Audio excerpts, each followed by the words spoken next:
Hello everyone and welcome to all. So today I am going to start a very interesting topic which is a function. All right. So function होता क्या है?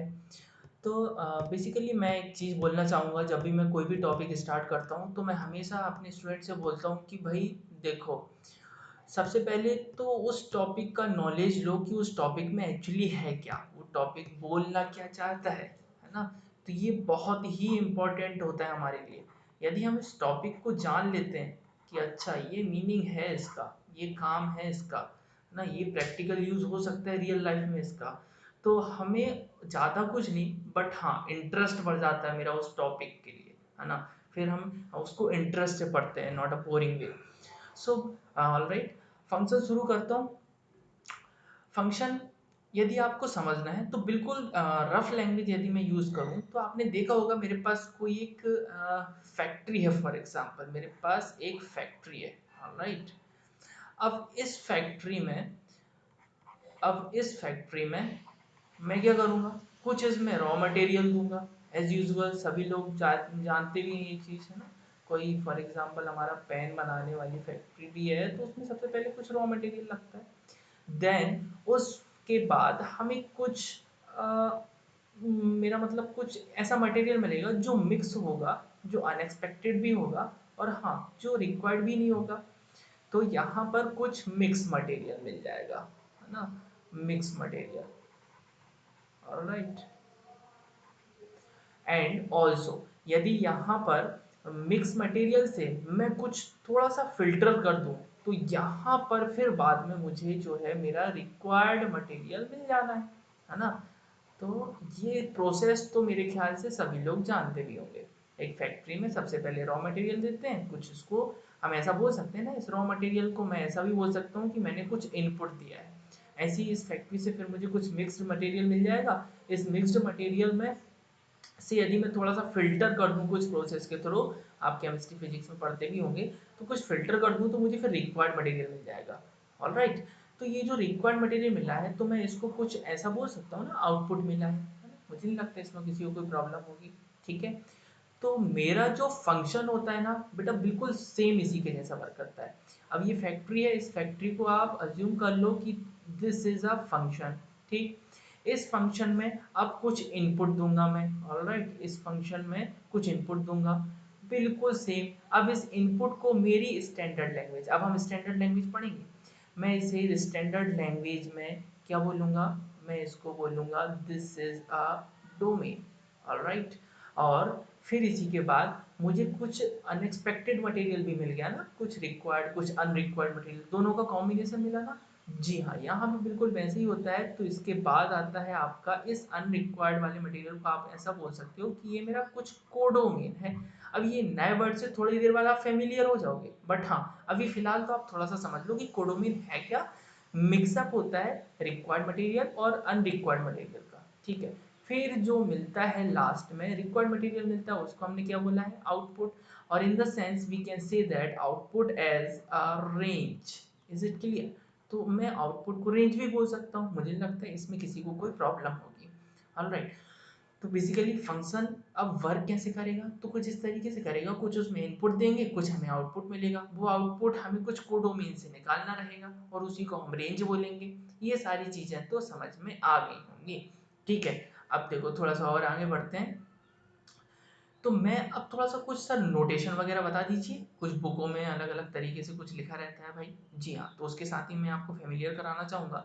Function को जब लिखते हैं तो कुछ इस तरीके से लिखते हैं, है ना। यहाँ पर कुछ समथिंग समथिंग कुछ लाइक है, मुझे नहीं पता क्या है, and here also something like this, कुछ ऐसा है।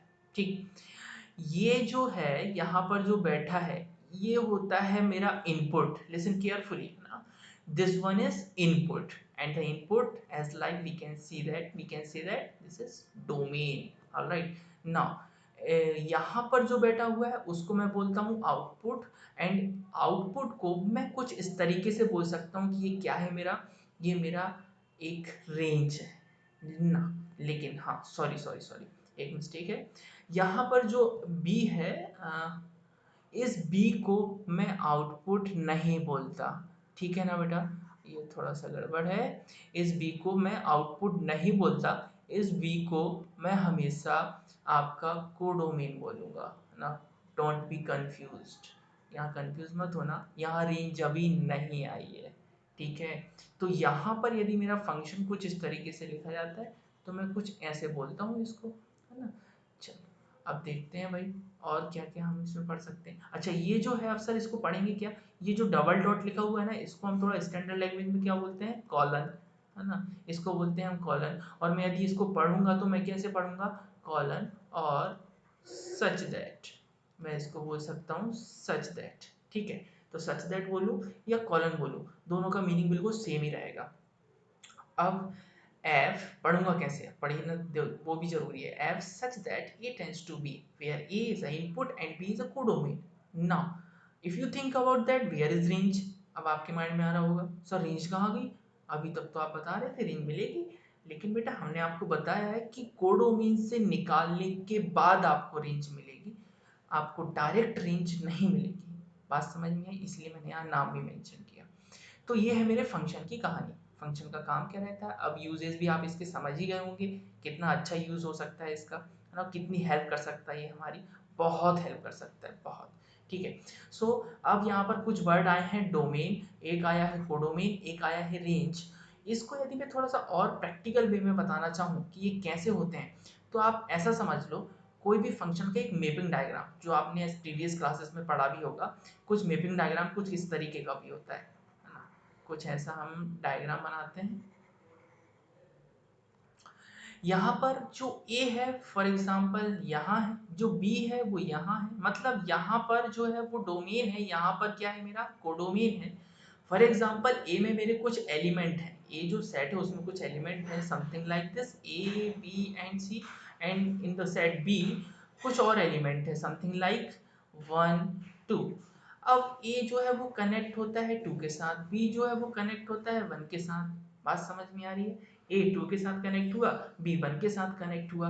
तो इस तरीके से ये कनेक्शन जो होता है ना, ये कनेक्शन हम कुछ एक रेस्ट्रिक्शन के थ्रू करते हैं बेटा, ठीक है। एक रेस्ट्रिक्शन मतलब आपको जो फंक्शन दिया जाएगा ऐसे कुछ, for example f of x is equals to x plus 2, मैंने एग्जांपल लिया है ये वाला। यदि मेरे पास कुछ ऐसा एग्जांपल होगा तो ऐसा हम मैपिंग डायग्राम बना लेंगे, एक्स की वैल्यू रखेंगे फॉर एग्जांपल 1, तो 1 यहाँ रखेंगे, कितना आएगा आउटपुट एफ ऑफ एक्स का, एफ ऑफ 1 कितना आ जाएगा 3, तो 1 को 3 से कनेक्ट कर देंगे। ये तो मैं एक रफ डायग्राम दे रहा हूँ, मैं तो आपको चीज़ों को समझाने की कोशिश कर रहा हूँ कि कहाँ मिलती हैं आपको ये चीज़ें, है ना, डोमेन रेंज कोडोमेन। तो देखो ए बी सी और सी भी है, यहाँ पर कुछ को ले लेते हैं, मैं 4 ले लेता हूँ, तो सी जो है वो 4 से कनेक्ट हो गया, और 5 भी ले लेता हूँ। अब देखो जरा ध्यान से देखना, ये जो 1 से लेके सी तक के जो एलिमेंट हैं वो क्या कहलाएंगे मेरे, वो कहलाएंगे मेरे डोमेन, या फिर यूं कहूँ तो मैं इसको बोल सकता हूँ इनपुट। और एक और नाम है, कई बुकों में कई नाम है ना, एग्जाम में कोई सा भी नाम आ सकता है। तो इस तरीके से मैं इसको डोमेन, इनपुट, या फिर एक और चीज बोल सकता हूँ what, which is pre image, उसको मैं प्री इमेज भी बोल सकता हूँ, ठीक है ना। और यहाँ पर जो कुछ भी आएगा, यहाँ पर अब देखिए क्या क्या आ रहा है, यहाँ पर मैं थोड़ा सा ध्यान से समझाना चाहूंगा। 1 से लेके पूरा सेट 5 तक का सेट, 1 से लेके 5 तक जितने भी हैं इनमें, मतलब बी सेट में जितने भी हैं वो क्या हो जाएंगे मेरे कोडोमेन, ठीक है।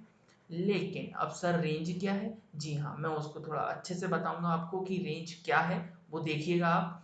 देखो रेंज यहाँ पर क्या है, रेंज यहाँ पर जो जो एलिमेंट, लिसन केयरफुली, जो जो एलिमेंट मेरे कनेक्ट होंगे, लिसन केयरफुली, जो जो एलिमेंट मेरे कनेक्ट होंगे ए सेट के साथ, व्हाट, फॉर एग्जांपल 1 कनेक्ट है, 4 कनेक्ट है, 2 कनेक्ट है, वो क्या हो जाएंगे मेरे रेंज।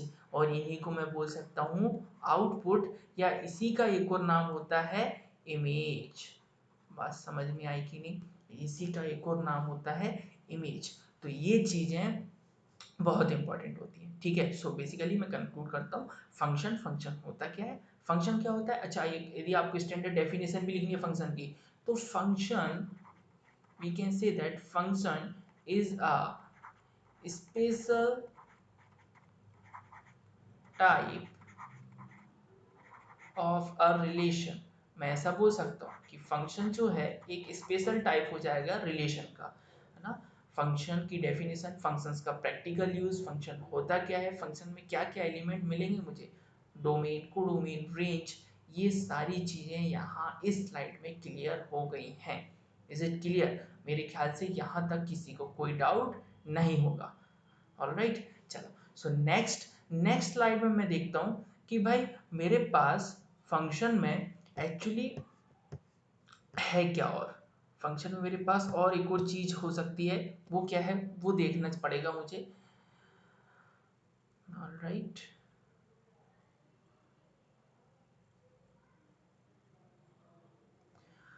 तो फंक्शन इसके बाद आता है मेरे पास क्लासिफिकेशन, है ना। फिर इसके बाद आता है मेरे पास क्लासिफिकेशन की, फंक्शन का क्लासिफिकेशन क्या होता है, कितने टाइप का होता है मेरा फंक्शन।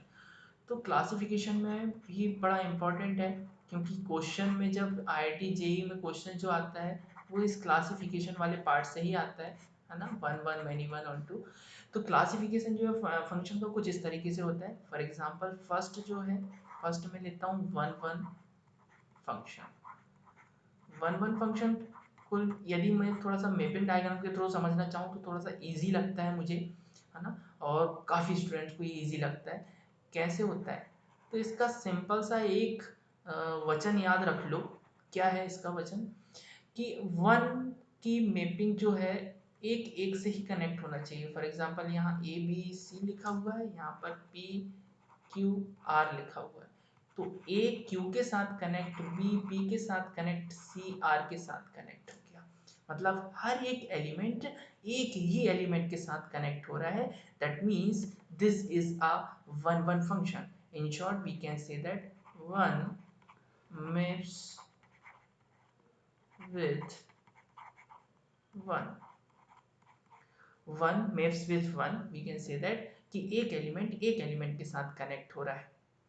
ऑलराइट, तो अब समझते हैं, ये तो होगी वन वन की कहानी। अच्छा, तो फिर ऑन टू फंक्शन क्या होता है sir? Second one is onto. Okay,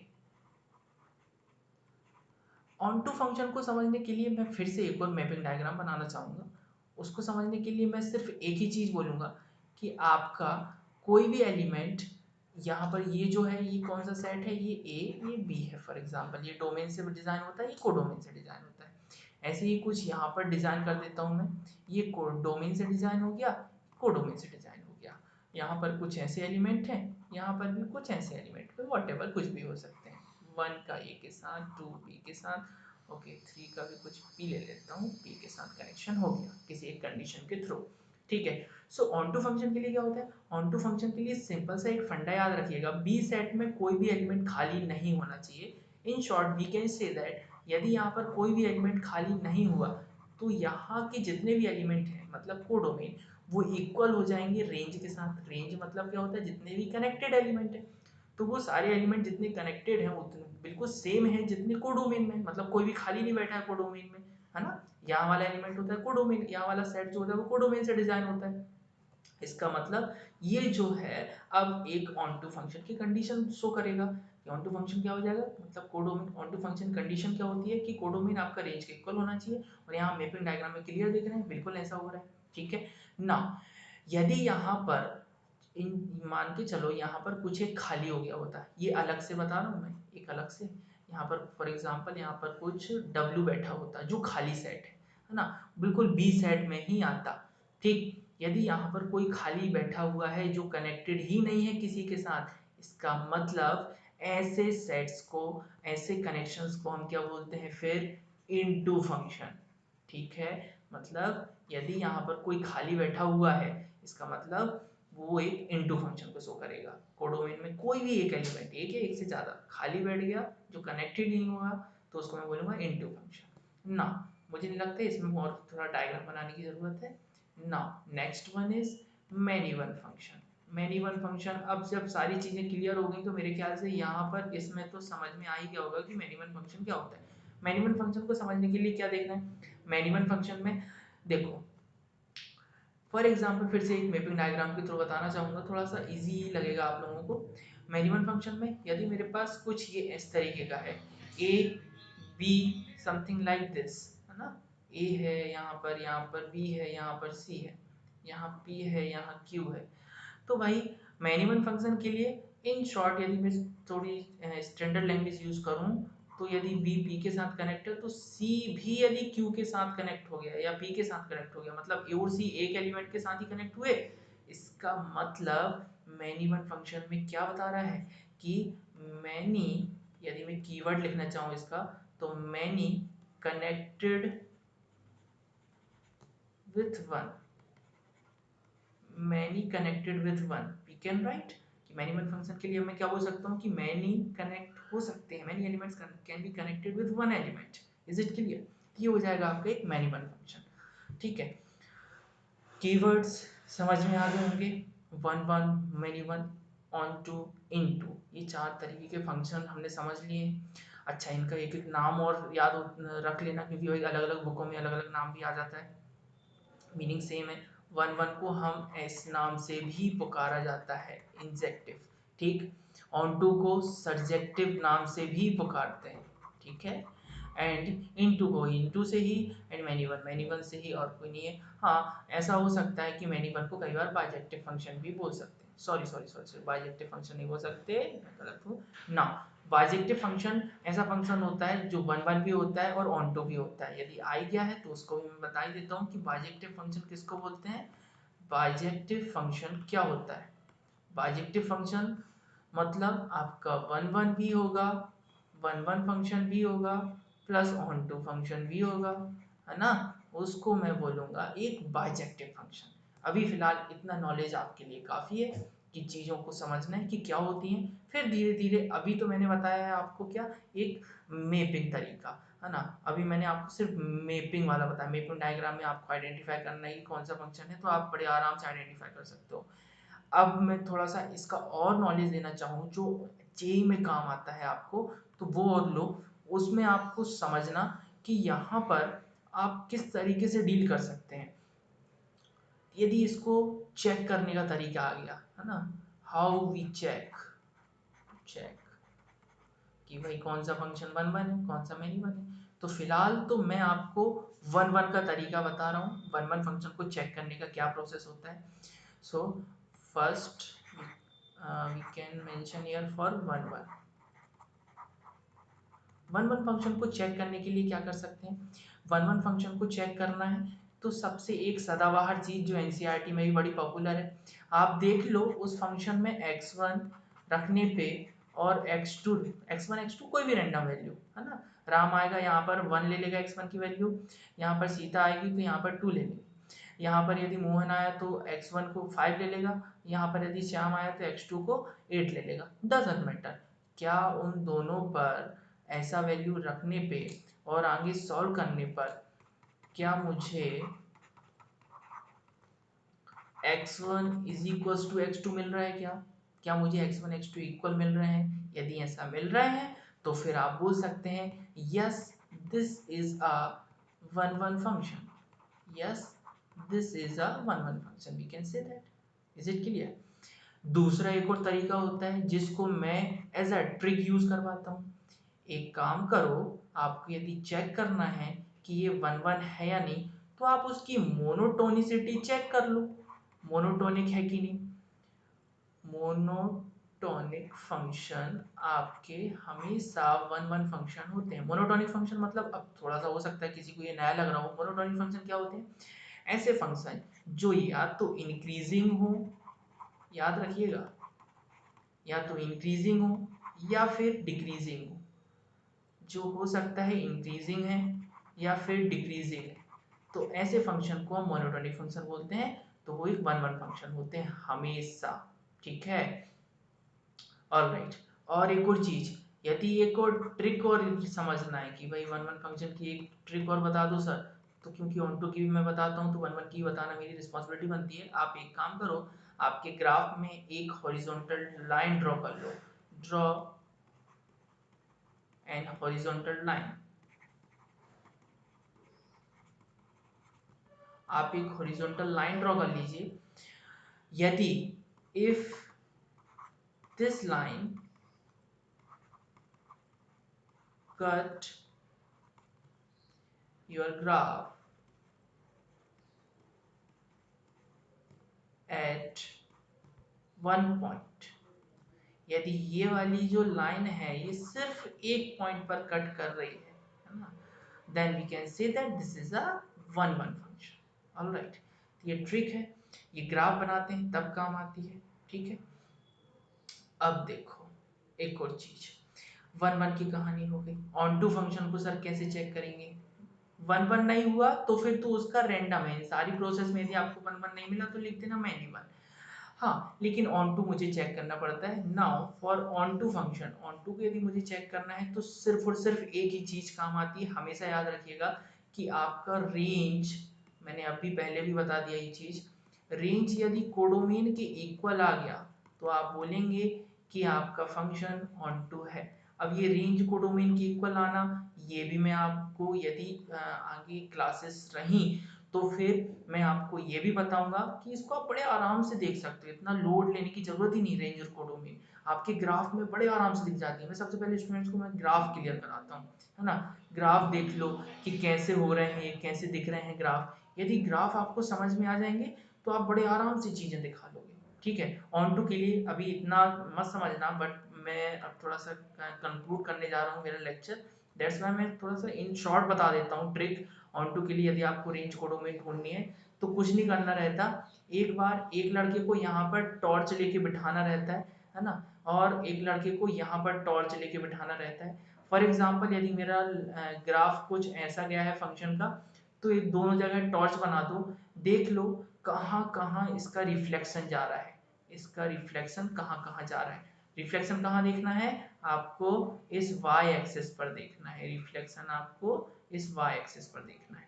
यदि बिल्कुल उतना ही गया जितना यहाँ पर इनपुट आ रहा है तो बोल देना कि भाई ये आपका रेंज कोडोमेन की इक्वल हो गया, बात खत्म हो गई। या इन शॉर्ट इसका प्रोजेक्शन जो है, इसका प्रोजेक्शन या रिफ्लेक्शन, इसका जो प्रोजेक्शन है बिल्कुल उतना ही कवर किया y एक्सिस को जितना इस ग्राफ ने किया है, तो बस बोल देना कि ये ऑन टू फंक्शन। मैंने अभी थोड़ा सा शॉर्ट में बताया है, हो सकता है ये चीज किसी किसी को ना आई हो थोड़ी सी ज़्यादा समझ में, बट टाइम ना होने के कारण मुझे ये चीज़ थोड़ी सी अब बंद करनी पड़ रही है। सो बाकी हाँ, आपको कंसेप्ट यहाँ तक के सारे क्लियर हो गए होंगे ऐसा मेरा मानना है। देन अब यहाँ पर हम बहुत अच्छे अच्छे क्वेश्चंस लगाने में, प्रीवियस ईयर क्वेश्चन यदि आप देखेंगे, एक क्वेश्चन यदि मुझे याद है जहाँ तक x upon one plus x square something था, ऑन टू चेक करने को आया था पिछले 2018 या 17 में यहाँ आया था जेई मेंस में, 9 अप्रैल सेकेंड शिफ्ट। तो आप उसको बड़े आराम से इस कंसेप्ट के थ्रू डील कर सकते हो, बहुत ही इजी वे में, है ना। मुश्किल से 30 सेकेंड लगेगा और आप सॉल्व करके चले जाएंगे। Alright, so alright, now I am going to close this lecture. Thank you everyone.